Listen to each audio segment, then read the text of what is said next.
All right guys, welcome back, and I am bending another set of 2x4x120 custom frame rails for a client. These are going for a special application Corvette. So I went ahead and cut the tubes, deburred, got everything cleaned up, and I went ahead and laid out our bend lines. So from here, I want to show you guys kind of how I do that, what the bend worksheet and all of that looks like, and how I position those lines on the tubing and orient my tubing in the machine. So let me move the camera, I'll scoot it up, show you guys kind of what I'm working with, and we can get to bending later on in this video. So here are the tubes. I've went ahead and I've deburred the outside and the inside, got everything cleaned up, and I have these arrows. Those are for the front of the tube coming out of the machine. That's not necessarily the orientation of front or back of the chassis, but how I orient the tube in the machine. And you notice that I have a weld seam up on one side and a weld seam down on the other. That way, when I bend them with the arrow up on each, I will get a mirrored left and right rail. So I always put an arrow signifying that this is the front oriented towards the machine, and the arrow is on top, so I know that one weld seam is up, one weld seam is down, and I will get a mirrored image with the weld seams on the inside of the rails. And here you can see our bend lines. I just do the line all the way around, and I write our number for our bend angle, and I do that all the way back.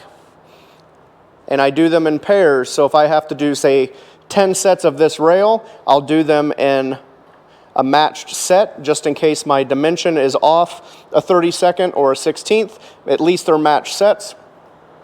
So now I'll show you kind of the bend worksheet and how I lay all of that out. Here we have our BendTech bend worksheet. It tells us our material, the center line of our radius, and our calibrated center line, and it also gives us our cut length and part weight.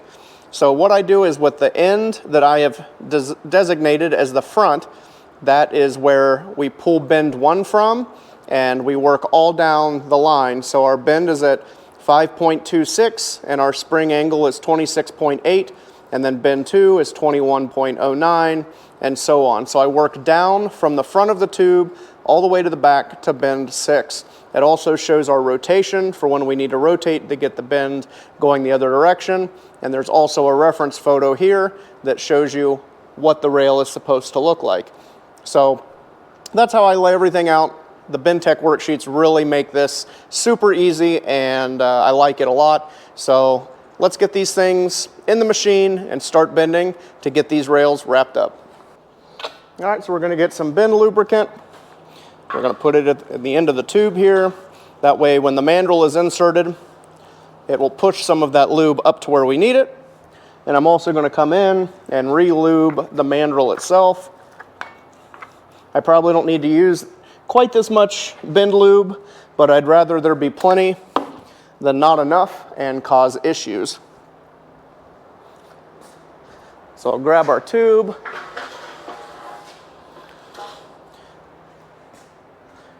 And then I'll come around to the back of the machine and I will take the mandrel. And as I slide the tube in, I will make sure that the mandrel is easily being inserted inside of our tube. And then I'll come back to the back and shove the tube all the way in and pull our cart out of the way for now. I'm going to turn the machine on. We're going to go to single bend. Bend 1 is 26.8 degrees. And I'll extend the mandrel out. And that's pushing the mandrel forward to the tangent point of the bend. And I'll make sure that our first bend line is lined up to our corresponding bend mark, and I will extend the clamp die over. Then I can bring in our pressure die that holds pressure on the back of the tube during the bend process. It also moves with the tube. So now we're going to double check 26.8, 26.8, and we can do the first bend.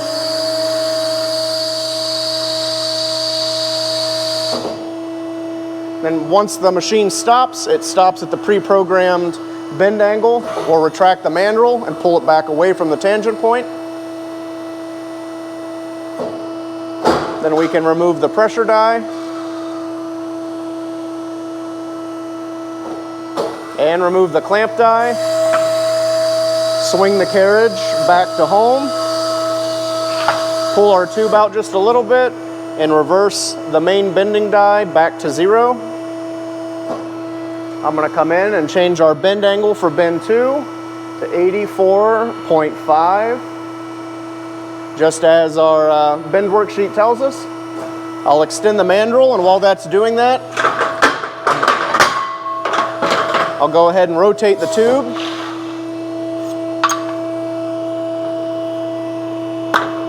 Line up our bend mark to our reference point.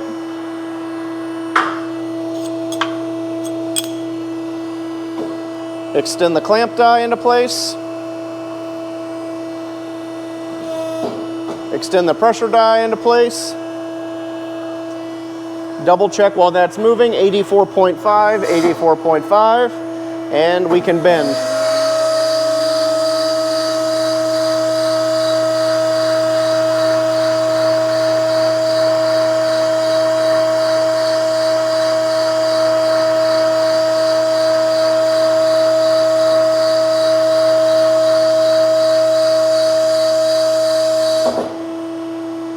Retract the mandrel out.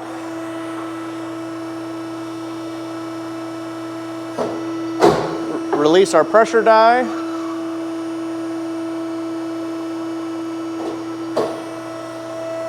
Retract the clamping die, and then we can swing the carriage back to home. Pull our tube out just a little bit. Bring our bending die back to 0.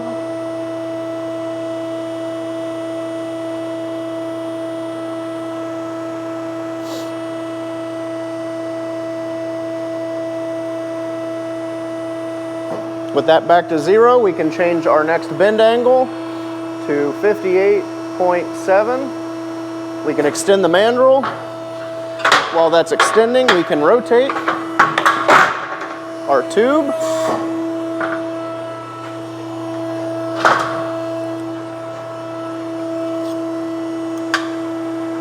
Line up our bend line to our reference point. Extend the clamp die.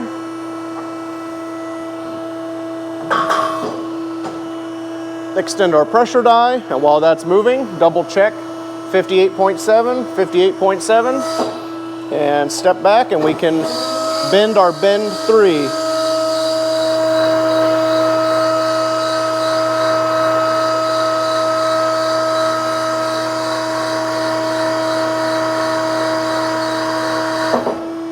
All right, and we can retract the mandrel.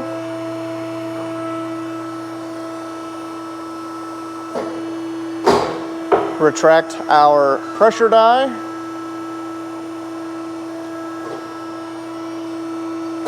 Retract our clamp die. Swing our carriage back to home. Pull the tube out a little bit and reverse our main bending die. So the next bend, we don't have to rotate the tube because it's going to kick back up, and our bend worksheet tells us that we do not need to rotate that 180 degrees. So now that our main bending die is back to 0, I'm going to change our bend angle to 16.1 degrees and extend the mandrel and pull the tube out.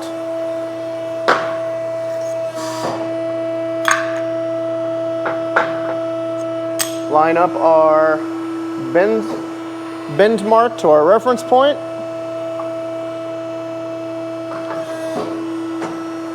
We brought our clamp die over. Now we're bringing the pressure die over. And we can bend. All right, we're going to retract the mandrel. We're still laying on our table there. Retract our pressure die.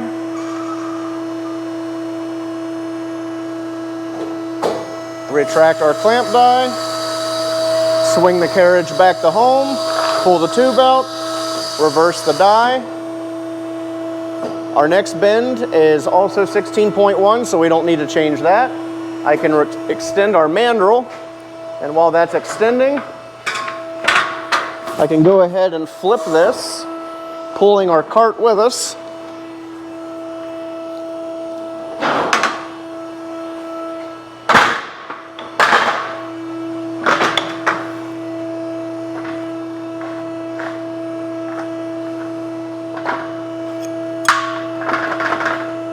Lining our bend mark up to our reference point.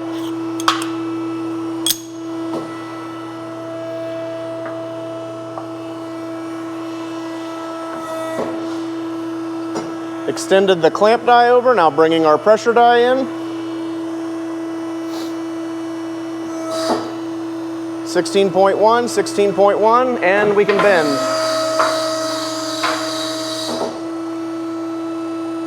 We can retract out the mandrel.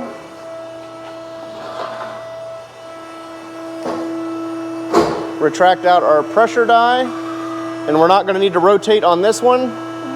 Just like our bend worksheet said, we just leave it alone and just change the angle.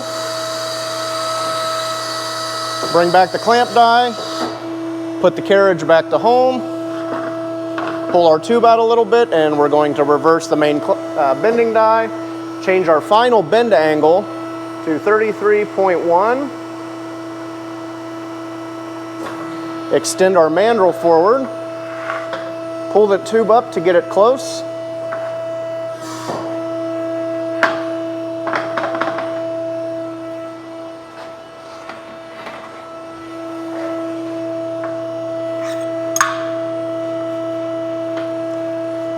line our bend line up to our reference point, extend the clamp die,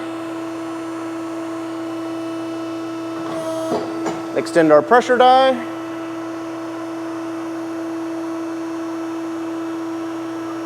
and now we're ready for the final bend on this rail.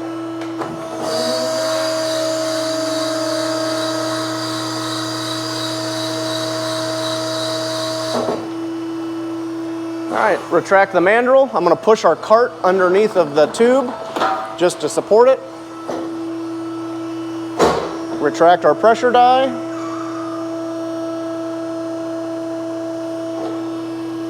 Retract our clamping die. Pull the tube out. Get our main bending die back to 0. Now what I'm going to do before I turn the machine off is I'm going to come back and put 26.8 in for our bend angle for the next tube. That way it's already set up, everything's zeroed out, and I'm going to turn our pump off. So I just turn the machine off while I pull this rail out so it's not running and I have to listen to it while I move this tube out of the way and get the next tube set up. So stick around, I'll get the other one bent and we will have a complete set of custom rails.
All right, guys, that wraps up another set of custom 2x4 by 0.120 frame rails for a client out of state. So thank you guys so much for checking out this video, as well as many of my other tube bending, metal shaping, and any other general shop content videos. If you haven't yet, please make sure to hit that subscribe button. By getting new subscribers, comments, and shares, it really helps grow this channel, and I really want to elevate this channel into something great. So all of the continued support and new support is greatly appreciated. So thank you guys so much for checking out this video. I'm going to get back to work in the shop and keep pumping out great parts and more great videos. So we will catch you guys on the next one.